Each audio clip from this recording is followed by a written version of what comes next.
Two Chairs No Waiting, episode number 94. Along Came Other. Two Chairs No Waiting is brought to you each week by Weaver's Department Store at weaversdepartmentstore.com. Folks, drop by. They got all kinds of things over there. I know you'd love. Every Mayberry person would enjoy at least going around and browsing. Maybe pick up something over at weaversdepartmentstore.com. Two Chairs No Waiting is also brought to you by donations from listeners like you. Thank you for your support. Tonight's executive producer is John Foster.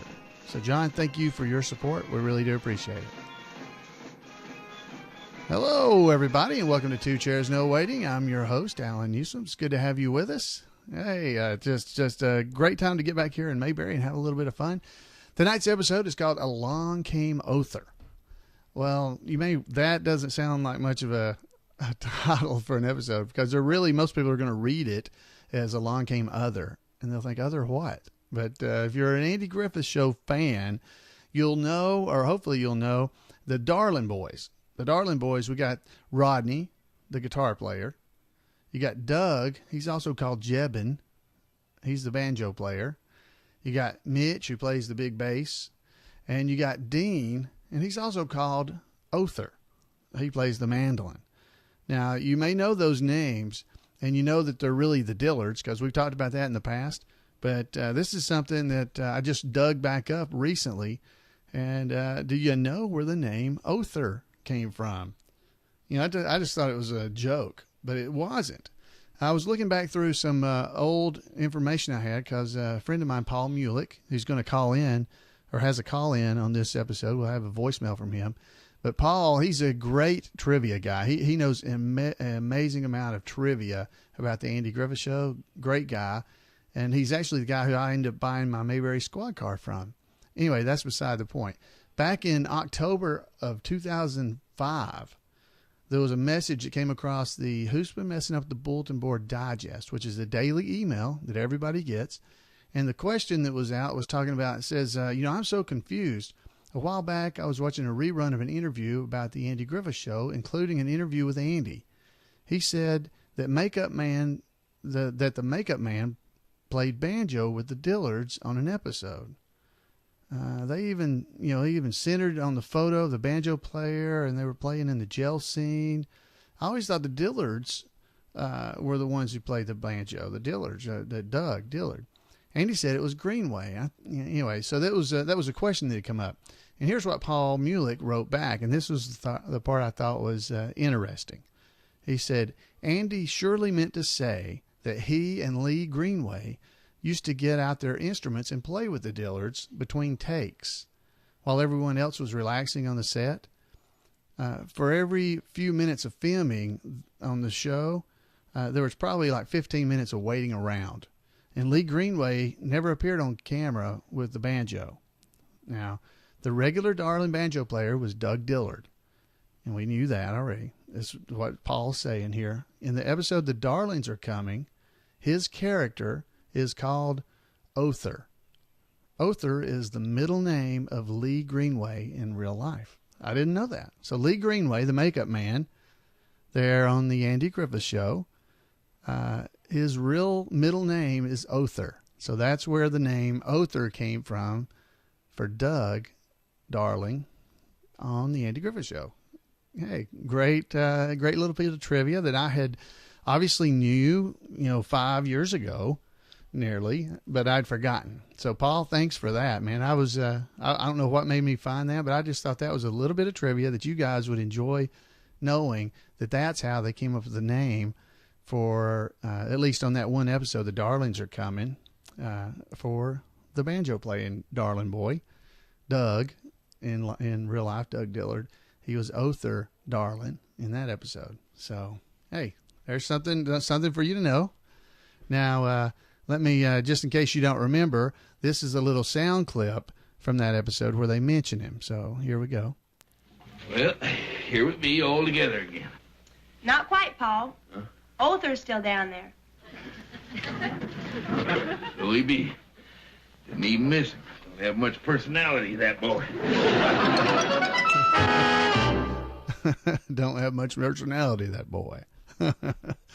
Oh, anyway, Other, If you remember right before that was the Darlings were sneaking up into the back room number 27 of the Mayberry Hotel. They were sneaking up there and all staying in that one room.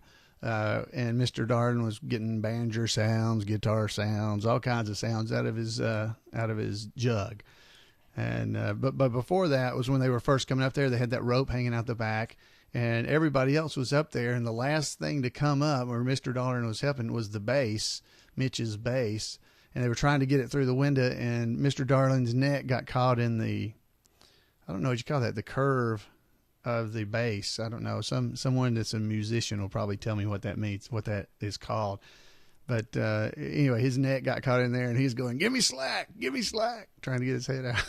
Anyway, I was just watching that episode, so I'm still laughing from it.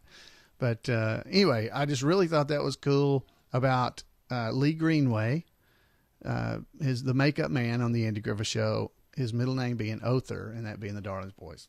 All right, let's move on to one other thing. There was in that same episode, of course, Mr. Darling had been in trouble earlier for a 907, dipping a hat in the horse trough. He'd been in trouble for that. Well, later on, they'd gone there into the hotel, and then they were in the vacant room. So they got sent to jail. They went to stay there, jail, but if it was charity, he wanted no part of it.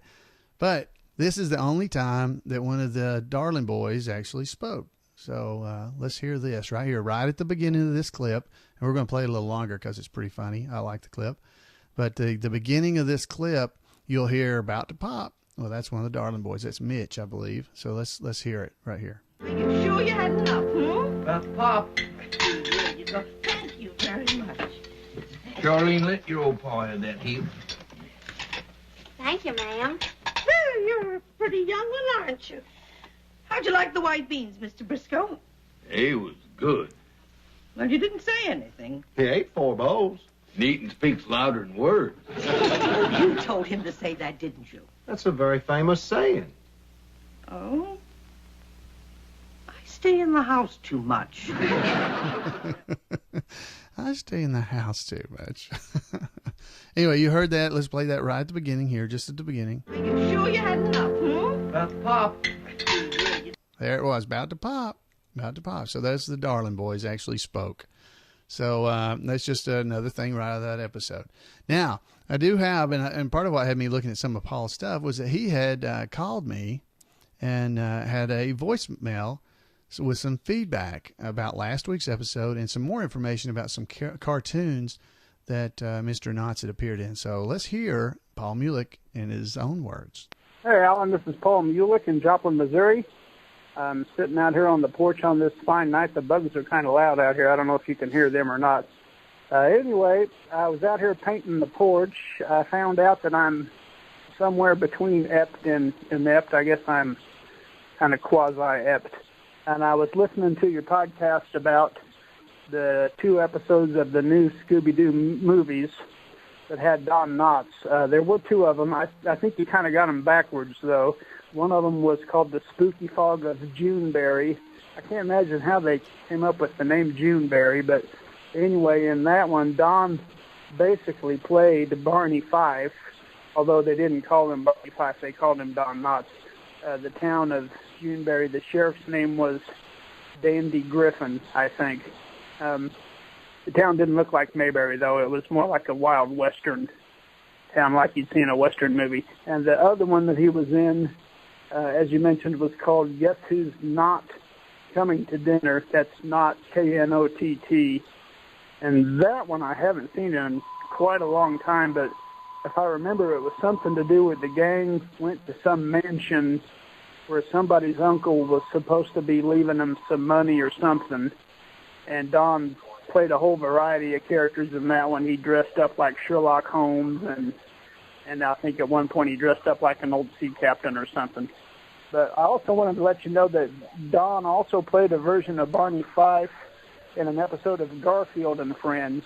You know, Garfield the cat in the comic strips. There was a TV show about 20 years ago. And also Jack Burns played a version of Warren. You know, the that he used to do. He played a policeman like that.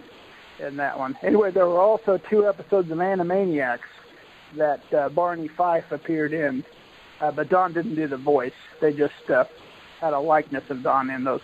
Anyway, I'm enjoying those podcasts. Keep them up. Talk to you later. 10-4 over in Roger. Out and under. Bye. Oh, Paul, thanks for calling in while you were painting your porch. I hope you were apt, and I hope the paint didn't run and smear all over everything. But thanks for that sign-off, too, out and under. Bye. I like that. Thanks for calling in and clearing up the Juneberry and the fog, because I couldn't remember. It's been a long time since I saw it. Paul mentioned that Don was on Garfield and Friends. As luck would have it, my son has seasons 1 through 5. Well, this actually, Don occurred, his episode was in season 6. It's episode number 95 of Garfield and Friends. And I definitely will be trying to get a copy of that. And if I do, I'll take some screenshots and be able to show you guys and post them online. But yeah, thanks for letting us know about that as well, Paul. So we'll keep looking for that. Now, the Warner Brothers, if you ever saw that cartoon, one of the characters on the cartoon, his hero, he idolized Don Knotts. I mean, anytime they were anywhere, he would be asking stuff. They would be like, is that Michelle Pfeiffer or whatever? And he would do, what about Don Knotts? It would be his first statement coming out. So here's kind of what he sounds like. Let's see if this will work. But this is kind of what he sounds like. Movie stars! Michelle Pfeiffer. Mel Gibson. Don Knotts. Anyway, there are tons of clips like that. I've got about 8 or 9 of them here.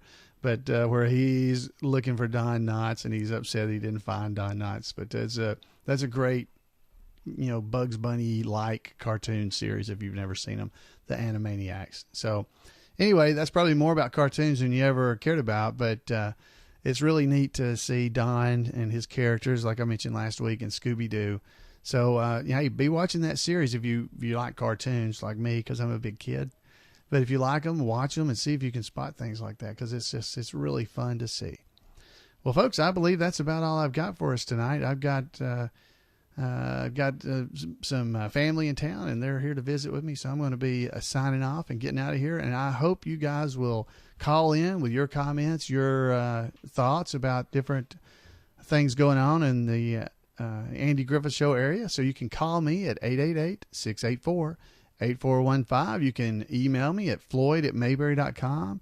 You can drop by over at the Facebook fan page at at twochairsnowaiting.com. You can go there and link directly to it at facebook.com/2chairs.